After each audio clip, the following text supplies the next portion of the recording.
revenu à l'esprit de Dagas.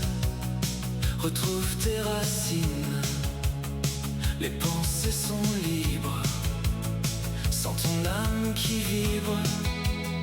Ni dogme ni maître, juste l'éclat de ton être.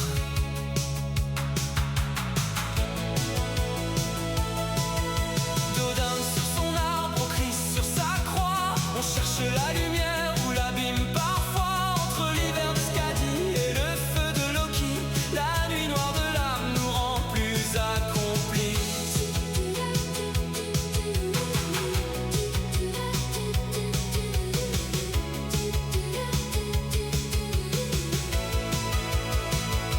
Si ton prisme est flou, fais un pas de côté. Même un chat en cage peut s'en émerveiller. Viens voir une hydromel sans finir au bûcher. Sauf si Ludo dit non, juste pour te taquiner. Dans le partage d'âme, chacun forge sa flamme. L'esprit de Dagas, le podcast.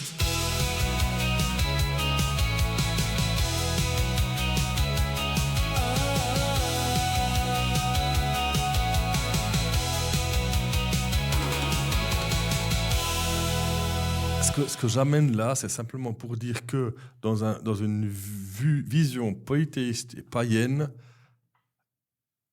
entre guillemets, quand tu vis une nuit noire de l'âme, en théorie, d'après ce qui nous est rapporté, toutes les déititudes seront des déesses. Ok. Est-ce qu'on Et peut faire un lien avec les c'est- émotions, en fait Est-ce qu'on peut faire un lien avec les émotions? Donc, toi, j'ai une théorie aussi entre les femmes sont tournées vers l'intérieur et les hommes vers l'extérieur. Et vu que la nuit noire de l'âme concerne principalement les émotions, donc les émotions sont intérieures, donc c'est un archétype féminin qui est touché.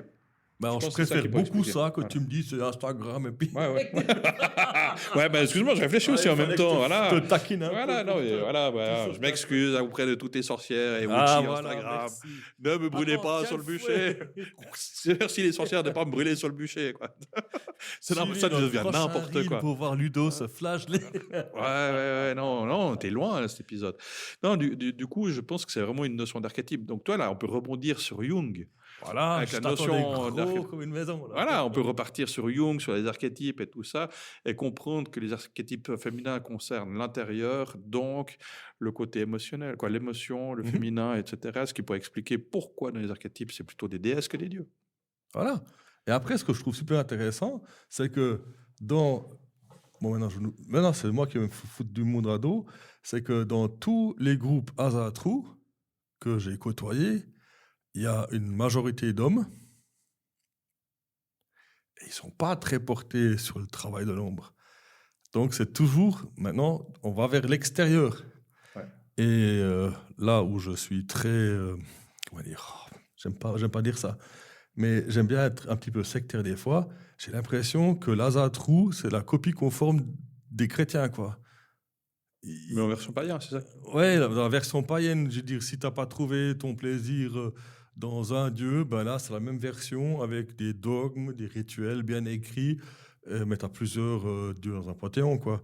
Mais fin mot de l'histoire, c'est la même chose. Enfin, les débats que j'ai eus avec des Azatrou, j'ai demandé, mais où est la progression de votre spiritualité? Vous suivez le même dogme, tu vois, c'est un peu du style naissance du monde, Ragnarok, terminé. Voilà. Non, c'est pas ce qui s'est passé après. Mais après, le gros gag, c'est que le chrétien va dire oui, et qui est revenu du Ragnarok? Baldur, et Baldur, c'est le dieu soleil, c'est Jésus. T'es là, ouais, super. Si Wow. c'est pas... Non, mais c'est une conclusion que j'ai eue. Je me suis dit, si c'est pour avoir une conclusion comme ça, moi je dis on recommence avec les mêmes, puis on fait un nouveau cycle, quoi. Oui, puis au niveau de la temporalité, ça ne fonctionne pas, quoi. Je sais, mais l'histoire est toujours écrite par les vainqueurs. Ok, donc là, tu mêles les Romains. Les Romains, c'est des malins, ils se sont barrés au bon moment, quoi. Bon, maintenant... Ça, c'était l'introduction. Voilà, on a fini l'intro. Maintenant, on va commencer à discuter. Je suis allé beaucoup plus loin. Et c'est là que mon cerveau malade, il a commencé à fumer.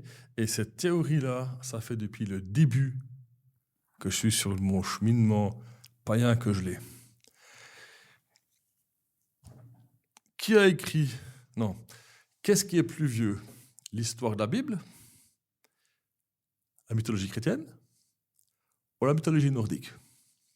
Si on part du principe que JC, c'est l'an zéro.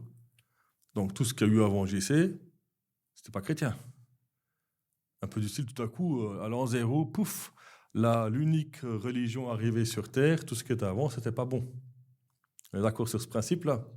Dans ce qu'on nous a vendu, c'est le concept, Voilà. quoi. Si maintenant j'analyse du produit vendu, hein,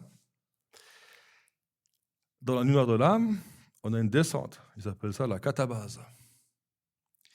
Donc, il y a une descente. Et c'est là, justement, on en revient de nouveau au royaume d'Hécaté, Perséphone pour les Grecs, et puis Hél. Je vois Perséphone, c'est grec. Hein. Et là, on ne fuit pas l'obscurité, on y habite, et c'est un territoire de transformation. Ouais. Donc, tu fais une descente, pas aux enfers, hein, mais tu descends au plus bas de toi Ouais, tu t'observes. pour te transformer. Ouais. Et mythologiquement, là, tu as ces déesses qui sont là pour te confronter, te montrer à toi-même. Hein. Ça, je trouve super intéressant. Ensuite, il parle que, saisonnalement parlant, ce cycle, avec la nuit noire de l'âme, ça correspond à l'hiver. L'hiver, froid, Isa, Ouais. raideur. Revenir en ton centre. Là, on est en train de parler mythologie nordique. Hein. Moi, ça me plaît. Je suis en train de fleurir. Quoi. Donc, on parle de la graine qui est dans un milieu froid, mais il y a de l'humidité. Et c'est là qu'il y a la déesse Skadi qui intervient. La déesse Skadi, déesse de l'hiver, etc., qui, elle, t'accompagne tout le long de l'hiver. Donc, elle a les skis pour voyager sur la neige, etc., pour t'amener jusqu'au printemps. Et qu'est-ce qui se passe avec le printemps? À un moment donné, quand tu as fait ton travail sur toi-même, tu commences à retrouver, comprendre le sens, où tu veux aller, qui tu es. Et on a ce début de chaleur, humidité, glace, humidité, la graine, hop, tu renais, la plante sort avec des racines pour de nouveau grandir. Nouveau cycle. Et je trouvais cette histoire intéressante parce que Hél, on parle d'un endroit profondeur et froid, mais pour le chrétien, il fait chaud là au fond. Puis pour la mythologie nordique, il fait froid Il là fait au fond. froid, ouais. Donc, toi, de nouveau, le feu est là pour brûler, et normalement, il serait là pour chauffer, mais pour le païen, c'est le dieu, païen nordique, c'est Loki. Quand on parle de Loki, un païen, c'est celui qui amène la flamme. J'aime bien la rune que tu as tatouée sur ton poignet, la rune de la flamme, Kenas pour ne pas la nommer, c'est Loki qui a amené le feu aux hommes. Donc les hommes vénéraient Loki parce qu'il a amené la flamme. Donc là, on revient sur l'histoire de la flamme à Beltane. Bon, là, c'est les Irlandais, hein. Ouais, mais Loki, voilà, il y a quelqu'un qui ramène la flamme. L'histoire des druides qui prenaient la flamme du feu qui a tenu toute la nuit pour l'amener dans les chaumières. Donc là, on fait celtique, nordique, même chose, même flamme, même foyer. Bon, moi, ça me choque pas du tout. Non, moi non plus, mais j'aime bien. Je continue. Ouais. À un moment donné, le Raini s'est posé une question. Si le païen polythéiste, il voit dans cette nuit noire de l'âme il regarde en soi, il va chercher en soi-même pour rebondir en quelque sorte, il fait un travail sur lui-même. Le côté chrétien, c'est pas du tout ça, hein. Chrétien catholique, on va dire. Parce que l'autre, il vient avec sa croix, et puis... je sens que tu vas traiter l'un ou l'autre de mouton. Non, pas du tout. Ah. Je me suis posé la question, mais c'est quoi la comparaison qu'on peut faire entre Odin et le Christ. Et c'est assez drôle. La volonté. Odin, c'était son choix. D'après la mythologie, je ne dis pas qu'il l'a fait, je ne le connais pas d'ailleurs. Il s'est suspendu avec Drasil. C'était son choix de se suspendre. La tête en bas. Le Christ, on l'a puni en le crucifiant sur une croix en bois. La tête en haut. Tête en haut. Donc Odin, il va chercher dans la terre, il a regardé vers la terre, tandis que le Christ regarde vers le haut. Vous me suivez? C'est très intéressant. Je continue. La lance. Tu n'as pas vu venir celle-là, hein? La lance. Odin s'ouvre le flanc avec sa lance. Tu savais ça, Gungnir, il s'est ouvert. Hein? Pour quelle raison? On en revient sur le côté de ton éducation où la souffrance, c'est le seul moyen pour, entre guillemets, se pardonner, expier, etc.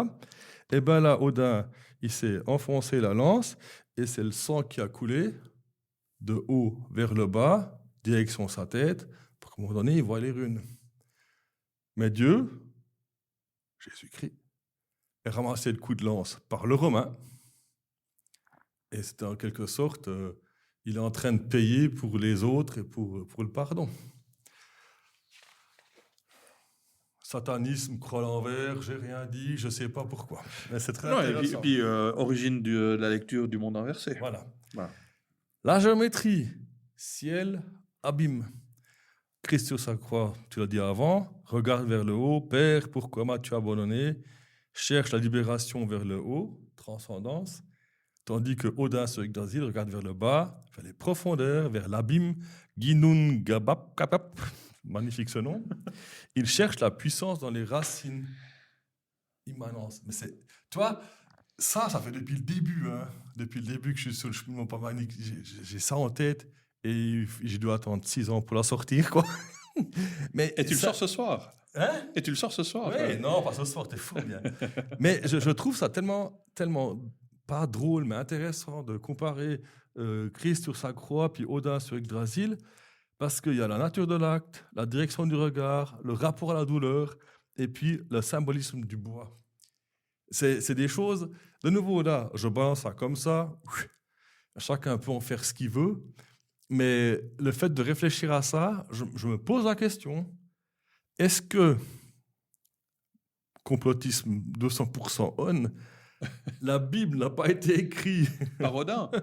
Non, pas par Odin, mais est-ce que l'histoire n'a pas inspiré la Bible? Ou est-ce que le moine n'a pas écrit l'Eda en essayant de transposer quelque chose pour que les païens... Je ne sais pas. Ça, là, je balance ça comme ça, j'ai aucune idée, mais je trouve les similitudes tellement bizarres que c'est trop gros pour pas avoir un lien. Mais où il est le lien entre les deux et qui a écrit quoi en premier, c'est un peu la poule puis l'œuf. Et après, on va encore aller plus loin. Hail, la gardienne du silence. Là aussi, c'est le silence, là, au fond. On ne parle pas. Il y a juste Odin qui a envoyé quelqu'un pour discuter avec Hail. Mais Hail, c'est la déesse bicolore, d'un côté vivant, l'autre côté mort. On a parlé d'une certaine mort aussi quand tu es au fond, dans la nuit noire de l'âme. Donc tu prends la déesse Hail, elle est moitié-moitié. C'est-à-dire que pour moi, il y a toujours de l'espoir quand tu es au fond. Tant que ton cœur bat, tu peux remonter. Bien sûr. Et c'est là qu'après, on revient avec ce qu'a dit la souveraineté du froid. Elle incarne la solitude, parce qu'elle traverse toujours le monde nordique avec ses skis. Elle est toujours seule. Et puis, pour moi, elle garde la graine au sec et au froid pour que, au printemps, le soleil peut faire germer la graine pour qu'elle reparte. Donc, le froid, pour moi, il a une nouvelle vision. C'est une protection. Tandis que si on prend l'image chrétienne, avec Saint Martin qui découpe son chandail pour les pauvres parce qu'ils ont froid, toi, il donne de haut en bas pour qu'ils puissent se réchauffer. Mais tandis que là, dans le monde nordique, le froid, c'est où tout s'arrête, mais où les gens se rassemblent. il y a tellement d'images, je trouve ça complètement barge. Et pour moi, je voulais te lancer là-dessus. Parce qu'on arrive à la fin sur l'esprit de Dagaz. Dagaz, jour, nuit, racine, tronc d'arbre, tu vois, c'est Yggdrasil. Donc, Le if. si tu veux, parce qu'il y a deux visions de Yggdrasil, de l'essence du bois. Mais où je veux en venir, c'est Non, que... je dis, excuse-moi, je dis le if parce que le if, c'est le seul arbre où les arbres, où les branches deviennent des racines. Simplement, le temps de vie, quoi, le temps de vie de l'if est beaucoup plus long que le cycle humain. Donc, on vit pas assez longtemps pour pouvoir l'apercevoir, mais les branches du if se replantent dans la terre et deviennent les racines. C'est un arbre qui se déplace. Après, ils sont creux à l'intérieur. Exactement. Magnifique. Et donc, du coup, c'est pour ça que je pense que Yggdrasil est peut-être, ou que je fais C'est possible. ou que c'est un if, parce que même dans l'arbre de vie, les racines et les branches, c'est du if et pas forcément du frêne ou du hêtre. Ouais. Elle se touche.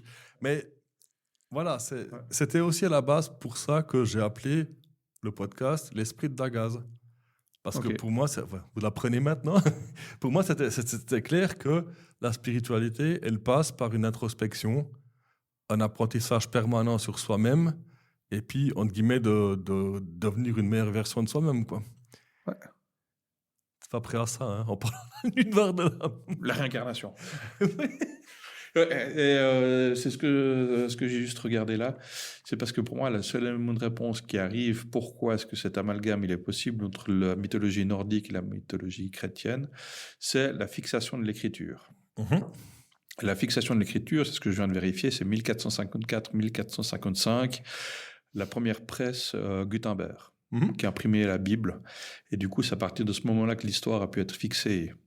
Donc, on est au XVe siècle. Et au XVe siècle, la mythologie nordique était déjà connue, les Vikings étaient déjà là. Oui, ben justement, les moines faisaient du copier. Ouais. Eux fixaient la parole sur feuille, mais elle n'était pas reproduite. C'était reproduit à la main.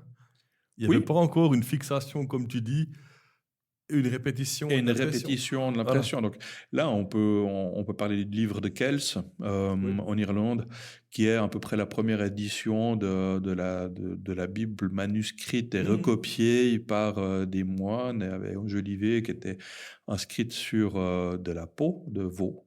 Ouais. Il y a un très bel exemplaire qui est là, au Trinity College, au musée Trinity College, la librairie de Trinity College, en fait, où tu peux voir ce livre de Kells où il tourne une page par mois. D'accord. Une page par mois pour pouvoir le voir et tout ça, avec ses jolivures. Et puis, il y avait des moines qui étaient spécialisés dans la copie de ce livre de Kells. On le voit dans la série Vikings, à Lindisfarne, etc. C'est ça qui recopie, en fait. Et donc, à partir du moment que l'écriture a pu être bloquée, imprimée et recopiée, je pense que c'est là où l'histoire elle a été un petit peu modifiée, peut-être, et inspirée. Et puis, voilà, comme on parle souvent hors micro, quand on est les deux, le monde inversé qu'on voit maintenant, quoi, on est en plein dedans. Donc, je trouve très intéressant ta théorie entre Odin et le Christ. Le haut, le bas et tout ça, quoi. Ça me parle, ça me donne à manger, quoi. C'est super intéressant. Ouais. Ce qui est marrant, c'est que j'en ai parlé avec Thomas Höfkens. Il est écrivain historien allemand. Il a 40 ans comme ça. Et puis son épouse, elle est historienne. Donc elle enseigne à l'université de Cologne. Et puis là maintenant, ils se sont retirés les deux dans leur petite maison. Lui, des livres païens. Elle fait des... tous les deuxième samedi du mois, elle fait sur un thème, tout inscrit, ça coûte 40 €. Puis pendant 6 heures, elle t'en fout plein la gueule. J'ai fait plusieurs soirées avec elle sur les sorcières. J'ai appris des histoires, mais pas possible. Mais tout ça, c'est sourcé chez elle, c'est ça qui est drôle. Et c'est un plus de savoir. Et j'ai parlé justement avec Thomas de cette histoire de comparaison. Il n'est pas rentré dans le truc. Puis il m'a dit, comme toi, tu me donnes à manger là. Mais il m'a dit que je ne suis pas le seul. Il a eu cette discussion-là avec d'autres philosophes historiens comme lui. Donc, c'est pas un truc que c'est un truc qui m'a traversé l'esprit, mais m'a dit, il y a d'autres personnes qui sont déjà sur cette matière-là, mais en Allemagne, mais j'ai pas encore trouvé de trace écrite là-dessus. Et pourtant, une fois que tu y penses, ça coule de source, quoi. Enfin, quand tu vois l'image, Ah oui, il y a un lien, quoi. Il y a quelque chose, quoi, bien sûr, bien sûr. Ouais. Et tu vois mon sourire, moi, c'est le truc, ça fait longtemps que ça rumine dans ma tête, mais j'en suis que comment dire, à la réflexion, mais j'ai pas, c'est trop gros pour que ce soit une coïncidence, mais après, à savoir de quel sens c'est venu, dans quel sens ça va, ou quel était le but. On est dans de la philosophie, hein. Ouais, bien sûr. Tout est juste, tout est faux, on ne sait rien, on n'était pas là. De perspective, quoi. Ouais, c'est une question de perspective, mais c'est intéressant de pouvoir voilà, observer ça. Et pourquoi pas? Mm. Et pourquoi pas? Ouais. Intéressant en tout cas. Donc, si maintenant on revient à notre nuit noire de l'âme, on a passé par les déesses, après j'ai ramené sur la croix, suspendu à l'arbre, peut-être en bas, pour arriver aux ruines. Fin mot de l'histoire, que toi, dans ta nuit noire de l'âme, est-ce que tu as senti le moment où tu dis tiens, je remonte, ou tout à coup c'est comme une radio que tu allumes, puis tu as de nouveau les signaux qui arrivaient? Comment tu as vécu la transition entre le fait d'être en bas et puis de. Si on voit une sinusoïde, tu touches une fois en bas, en théorie tu remontes. Mais après, combien de temps tu restes en bas? Comment tu l'as vécu toi? J'essaie de me remémorer. Ah, c'est que c'est sélectif, donc tu as déjà effacé. Euh, oh, Bonne question. c'est une bonne question. Je pense que j'ai commencé à remonter quand j'ai accepté de voir le monde différemment. Et pour m'aider à voir le monde différemment, j'ai regardé une chaîne YouTube. C'est con, hein? Explicit word. C'est bête, mais toi, c'est un moment où je cherchais des réponses, Mhm. où j'avais personne vers qui me tourner, où je pouvais pas le partager, où j'étais seul à vivre ça. Je pouvais pas trouver tellement de réponses. Et puis, j'avais une personne, une amie où je pouvais me confier, qui travaillait qui travaillait avec le monde invisible, mais qui a été une oreille attentive pour que je tienne, et puis qui m'a même prêté à un moment donné son cabinet pour que je puisse avoir une adresse pour démarrer en tant que professionnel. Donc ça, c'était mon deuxième local, après la forêt, respectivement ma cave, ma maison et tout ça. C'est là où j'ai pu redémarrer, parce que j'ai eu quelqu'un qui m'a permis d'avoir une oreille attentive, de pouvoir répondre à mes questionnements. Et puis, au parallèle à ça, je suis tombé sur une chaîne YouTube qui m'a répondu à certaines réponses. Voilà. Puis c'est là où j'ai pu redémarrer, parce que j'ai accepté de voir le monde différemment. Mhm. Voilà. Donc on en revient avec les perspectives. Ouais, c'est clair. J'ai changé de perspective. C'est vraiment ça. À partir du moment que j'ai accepté de changer de perspective, eh ben, c'est là où j'ai pu redémarrer. Tant que j'ai bloqué, je pouvais pas redémarrer. Donc j'étais en bas. Et puis voilà. Après, accepter le fatalisme, c'était un peu ça, hein, comme sensation. Une fois que tu as perdu tous tes repères, que tu es tout en bas, que tu es couché sur le sol, il y a tout qui saigne, il y a tout qui fait mal, et tu en pleurs, et tu comprends plus rien, et il n'y a plus rien qui fonctionne, et tout qui s'écroule. Là où il y a l'implosion intérieure, bah, tu dis, bon, bah, faut redémarrer. Et puis là, je commence à accepter de voir le monde différemment, et c'est là que j'ai pu redémarrer et remonter vers le haut. Et puis, justement, là, j'ai eu une personne qui a pu répondre à certaines de mes questions assez rapidement par sa présence, quoi. Mais voilà. Et puis, YouTube, bêtement, parce que c'était mon seul moyen de communication vers l'extérieur pour trouver des réponses. C'est marrant. C'est très marrant parce que toi, tu dis YouTube, puis moi, je te réponds Instagram. Ouais. S'il n'y avait pas Instagram, je n'aurais pas connu Jonas. En passant par Joël, je t'aurais pas connu toi. Ouais. Francesca, la même chose. Claire, idem. Et puis, Amandine aussi. Ouais. Donc après, c'est toujours la même chose. En 2026, on est peut-être là. Ouais, les réseaux sociaux, c'est comme tout, hein. C'est la dose qui fait le poison, ou côté bénéfique. Ouais. Mais ce que je veux dire aux gens, la petite parole là, bien sympa, c'est que les réponses arrivent toujours vers nous, mais c'est pas forcément les canaux qu'on choisit. Ouais. Ça arrive, ça peut être une affiche de publicité, quoi. Où tu dis, c'est quoi cette connerie? Tu vois un mot qui passe, puis pouf. Ouais. C'est ça qui est drôle. Puis ce que j'ai aussi expliqué l'autre jour avec ma moitié, j'ai dit, mais quand quelqu'un te dit quelque chose, puis tu ne le crois pas, c'est ton droit. Mais si tu l'écoutes, tu laisses la personne, enfin, tu donnes la possibilité de s'exprimer, mais au lieu d'y croire ou de pas, n'exclus pas. Et le fait de laisser la porte ouverte, à un moment donné, tu donnes une perspective différente, il y a des choses qui te paraissent beaucoup plus Ouais. claires, au lieu d'être 0, 1, bon, pas bon. Ouais. C'est ça. Ça aide. Je crois que j'ai vraiment eu l'impression qu'à un moment donné, le prisme, il tourne.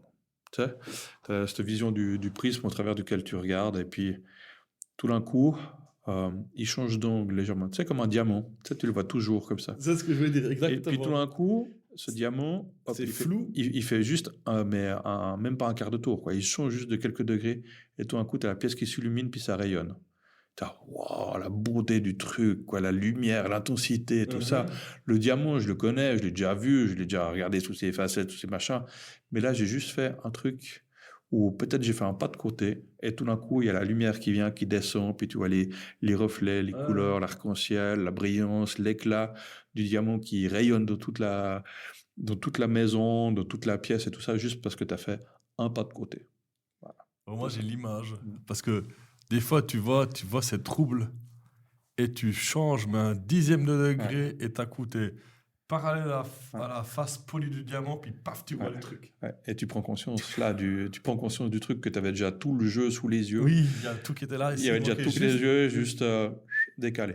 Donc toi, c'est pour ça que moi, je nuance en parlant de conscience et pas d'éveil. Mhm. La conscience. Mais je ramène de nouveau l'étincelle qui te fait bouger, tu bouges. Ouais.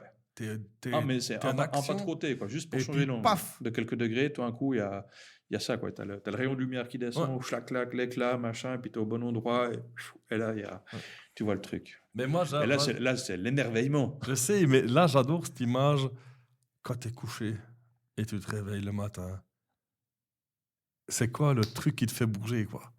Et des fois, je me dis, ouais, merde, fais ça à cause de ça, puis paf, ça part. Ouais. Tu vois, c'est le petit truc, et puis après, t'es en mouvement. Puis le premier truc que tu fais, par exemple, qui est une réussite, tu dis, j'ai bien fait de me lever parce que ça. Mais je pense que ce qui nous fait toi, on est un peu des rêveurs à quelque part, et ce qui nous fait bouger, c'est l'émerveillement. C'est une recherche de l'intensité, c'est un état d'esprit, c'est la possibilité de s'émerveiller devant quelque chose de simple et tout ça, et puis de savoir que l'on va vivre. Moi, j'aime vivre, en fait. Et j'aime vivre, j'aime pas me sentir mourir sur mon canapé.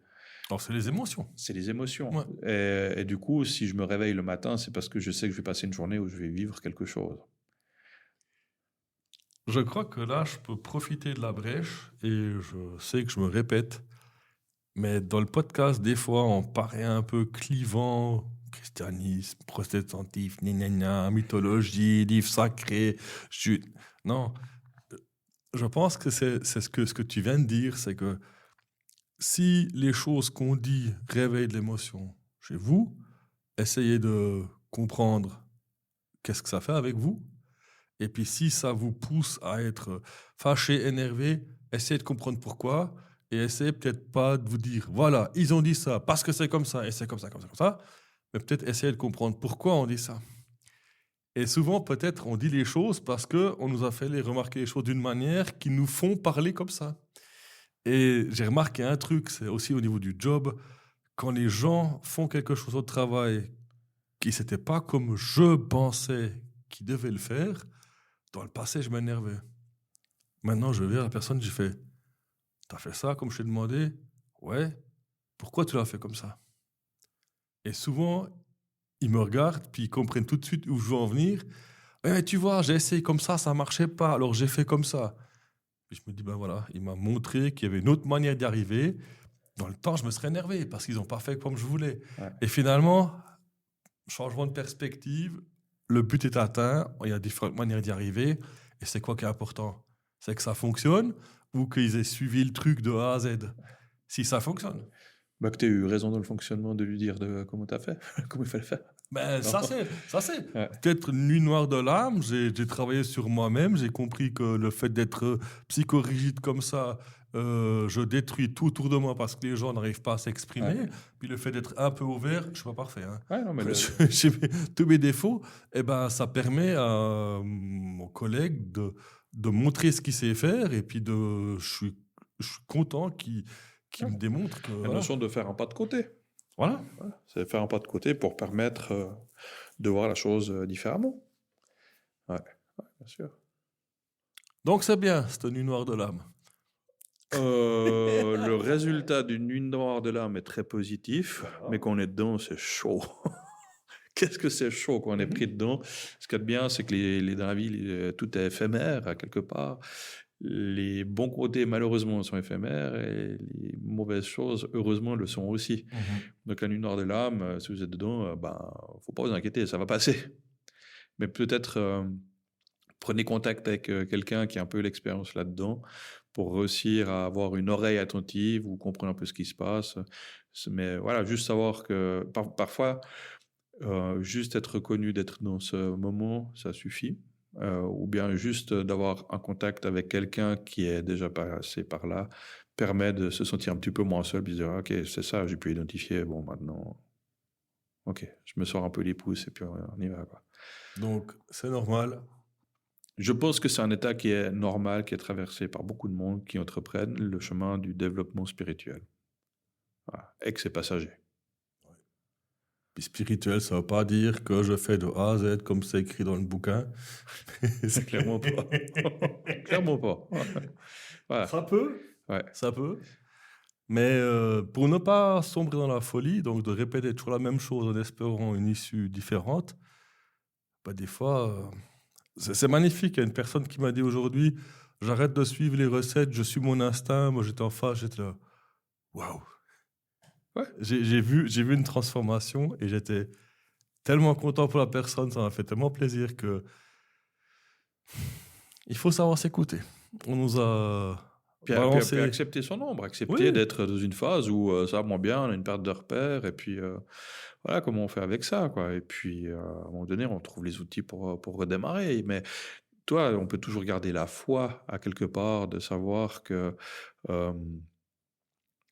en fait, à aucun moment on est délaissé par la chose à laquelle on croit, ou par le Dieu ou les dieux, ou comme ça. À aucun moment on est délaissé. C'est juste une sensation comme quoi on est délaissé. Et puis on nous met sur notre chemin, qu'on a la foi dans les choses que l'on croit, on nous met sur notre chemin les choses qui vont nous permettre de pouvoir remonter. Ouais, puis je crois que c'est aussi d'accepter des fois le silence. C'est souvent très dur. Je crois que c'est le pire truc qui peut nous arriver, Ouais. c'est d'accepter le silence, puis se dire que des fois, il n'y a rien. Mais je crois que quand on arrive à un point où on accepte et puis on passe par-dessus de cette sensation d'inconfort, qu'on se rend compte que c'est peut-être moelleux. Et puis peut-être faut profiter d'un moment de silence. En tout cas, c'est vrai que cette phase qui a suivi la nuit noire de l'âme, là où je me suis réveillé, relevé, c'est pas un réveil, Ouais. je me suis relevé. J'ai adoré. J'ai adoré un peu, tu sais, comme la première année de naissance d'un enfant, où tous les jours, il y a quelque chose de nouveau qui se passe que tu peux observer. Ça, c'est l'histoire différente entre les chiens et les chats. Je sais pas. Tu connais le gag, c'est un mime où en haut, tu as un chien. Première image, c'est « Ah, il y a mon maître, c'est cool !» Et puis il y a un bâton qui part, puis il y a marqué 9h, 9h05. « Ah, il y a mon maître, ah, il y a un bâton, c'est cool !» Puis 9h10, c'est la même chose. Puis au fond, tu as le chat qui est couché au bord de sa fenêtre. jour 4500 de captivité, l'autre con arrive, je vais essayer de passer entre tes jambes pour le faire tomber. C'est 3 images comme ça, tu vois. Ok. Mais l'émerveillement devant les choses simples. Oui, c'est ça. Mais c'est que dans cette phase où on devient résilient, où on se relève, eh bien, tous les jours, il y a quelque chose de nouveau qui vient. Il y a un nouvel apprentissage. Il y a l'observation d'un truc qui vient. Et c'est là où waouh, j'avais pas vu ça comme ça, j'avais pas compris ça comme ça. Pourtant, c'était dans les yeux. Et ça, c'était une phase que j'ai vraiment adorée et qui, malheureusement, après, avec le temps, ça s'estompe. Parce que Mais tu crois pas qu'on est un peu comme une machine? Prenons un PC, tu as de la mémoire tampon, Ouais. et puis elle est tout le temps pleine. Ouais. Et tu reçois de l'information, mais tu n'as pas assez de place, donc tu prends que ce que tu peux accepter, et puis tout le reste, ça part de côté. Mais le jour où tu te dis, mais je arrive à un trop point, je ralentis, je vide complètement, et puis tout ce qui arrive, tu es là, waouh, tu vois, c'est peut-être que notre machine, si on est une machine, elle a peut-être de temps en temps besoin qu'on fasse un reboot. Alors ça, c'est ma mémoire sélective, hein, le tampon qui est plein, puis on va sectionner pour... Alors là, j'ai encore une autre théorie sur toi, mais je sais pas si je peux la faire sur le micro ou pas. Ouais. Moi, si tu me permets, toi, t'aimes bien. Par exemple, maintenant, on est en podcast, on est en freestyle, on est en train de philosopher. Mais dans la vie de tous les jours, et je suis aussi un peu comme ça, c'est quand les choses sont nouvelles et j'arrive pas à les traiter direct, je me protège en bloquant un peu. Et je me laisse pas entraîner dans un truc. Et c'est quand je suis confiant, je vais vers le truc. Alors des fois, tu sais, c'est un peu l'extérieur, tu te dis, mais pourquoi il réagit comme ça? Bam, bam, bam, tu sais, tu te mets directement des murs. Et puis dès que tu as réussi à un peu sentir le truc, tu dis, ah, l'autre en face de moi, il veut pas me faire de mal. Et ben tu t'ouvres. Or, des fois, il est un peu surpris. Ouais. Parce que chaque fois qu'on se voit, vu qu'il y a des fois quand même des semaines puis des mois, le truc qu'on a disserté avant, où tu étais assez catégorique, je vois qu'après, tu as réussi à réfléchir sur le truc et puis ça a l'air super posé et puis clair. Puis tandis qu'avant, c'était assez tac. Oui, mais tu vois, je n'ai pas parlé d'éveil et de réveil. J'ai parlé de conscience, j'ai parlé de Ouais. résilience, de se relever. Mhm. C'est plein de nuances et tout ça. Mais après, je te parle Et puis, de la d'un- sélection. Et puis d'un point de vue personnel, Mhm. de mon comportement, j'ai appris, donc c'est par l'expérience, Mhm. que c'est plus facile de dire non et ensuite de dire oui Exactement. que de dire oui Ouais. et après de dire non. Quand on accepte de dire non, le non devient créateur. Ça va permettre de créer de la place. Le non crée de la place. Quand tu me poses une question ou tu me dis un truc machin, moi, par expérience, je vais toujours dire non. Toujours. Mhm. Parce que c'est comme ça que je me suis Mais construit. après, tu vois, Parce que ton nom, il se nuance quand même. Ouais, mon nom se nuance parce que le nom permet de faire en sorte que ça me crée de l'espace pour de la réflexion. Et toi, ça te permet de te repositionner. Pourquoi est-ce qu'il a dit non? Pourquoi est-ce qu'il n'a pas dit oui? Moi, ce que je lui ai présenté, c'était super cool. Il aurait dû dire oui d'un coup et tout ça, mais il a dit non. Pourquoi est-ce qu'il a dit non?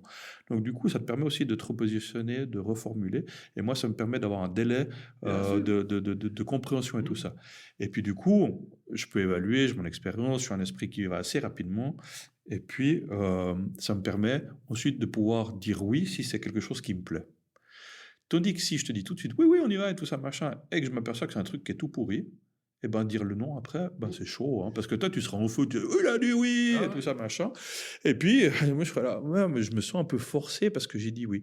Donc, de base, je suis quelqu'un qui dira toujours non en premier, et ça me permet après de me repositionner et d'être à l'aise avec ça plutôt que... Mais je crois qu'en en apprenant à connaître les gens, on arrive aussi à nuancer le non, tu vois. Parce que quand tu connais pas la personne, un non peut paraître très brutal, tu vois. Non. Là, ça va encore, quoi.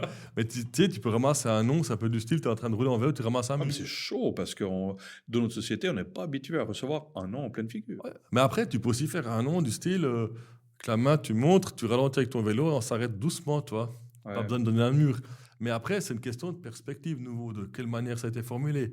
Mais on a eu tout au début, quand on se connaissait, c'était assez du style. C'est ça que je me dis, bon, qu'est-ce que j'ai dit là? Parce que c'était... Ouais, parce que c'est non en premier, c'est non. Et après, Ouais. oui. Ah, Mais oui. c'était pas un problème, c'était plutôt une question, une idée. Ben, Oui, puis après, on apprend à se connaître et tout Oui, oui. ça.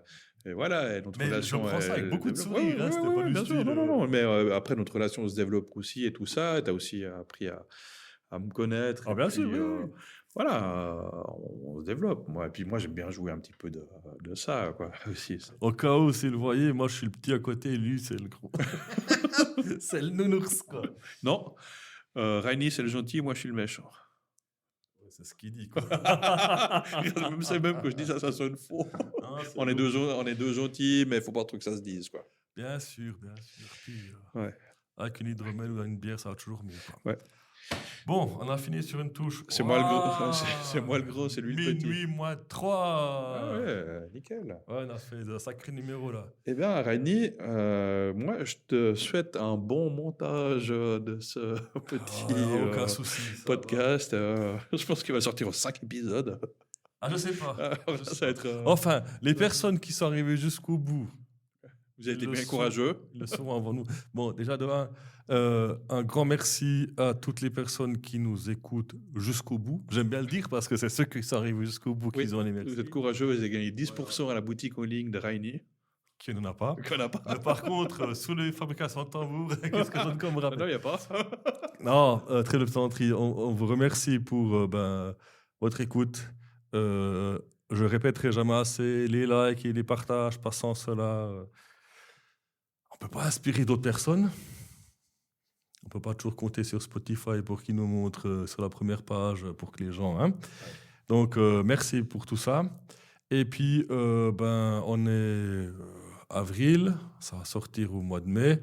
On sera en plein dans les marchés de nouveau. Donc n'hésitez pas à venir nous dire salut. On ne mord pas. C'est que si on est sur les marchés, c'est pas. Alors moi, je ne mords pas si on vient avec un verre d'hydromel. Puis après, Sinon, on va je mords. dire- Voilà, on va dire, ah. j'annonce. Puis après, on va dire je suis arrivé en retard dimanche parce que j'avais fait la peu dormir. Ouais, puis après, je vais me faire une réputation d'alcoolique. Non, mais un verre de coca, ça fonctionne aussi. Ça fonctionne aussi. Donc, n'hésitez pas à venir nous dire bonjour. Ça fait toujours plaisir de discuter. Et puis, si vous avez une théorie sur Odin, Yggdrasil et puis Christ sur sa croix, moi, je suis toujours preneur. Quoi, ça. Ouais.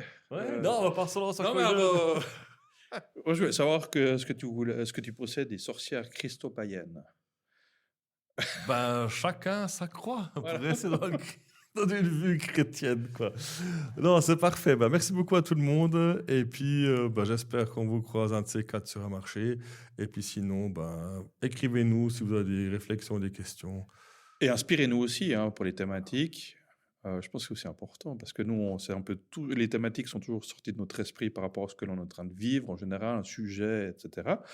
Mais bien sûr que c'est avec plaisir qu'on débat de certains sujets que vous aimeriez entendre à l'antenne. Ça, à l'antenne, ça fait un peu mieux. En tout cas, merci beaucoup de nous avoir entendus jusque-là. Et j'ai trouvé le titre du podcast. La longue nuit noire de la La très longue nuit noire de l'art. Voilà, merci beaucoup à tous. Puis à la prochaine. À bientôt. Ciao.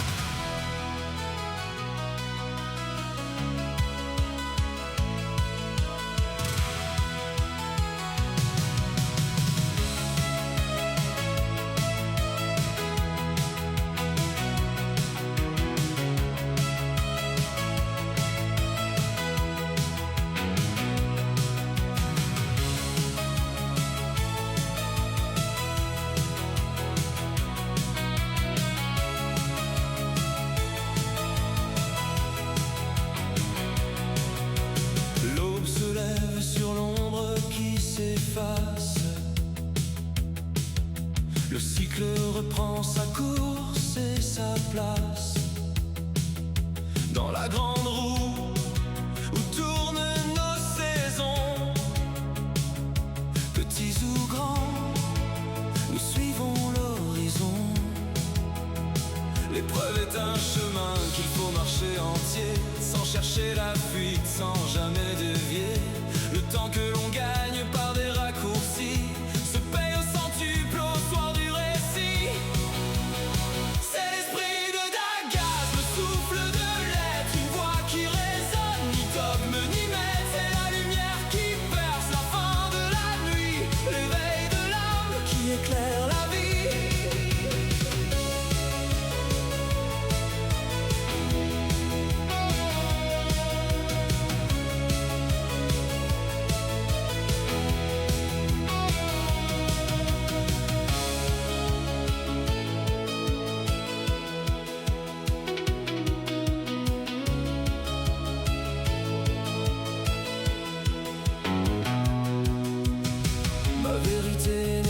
celle de mon frère. Rien ne vibre pareil sur cette vieille terre. Cette différence est notre or, notre chance, qu'on partage aux siens comme une belle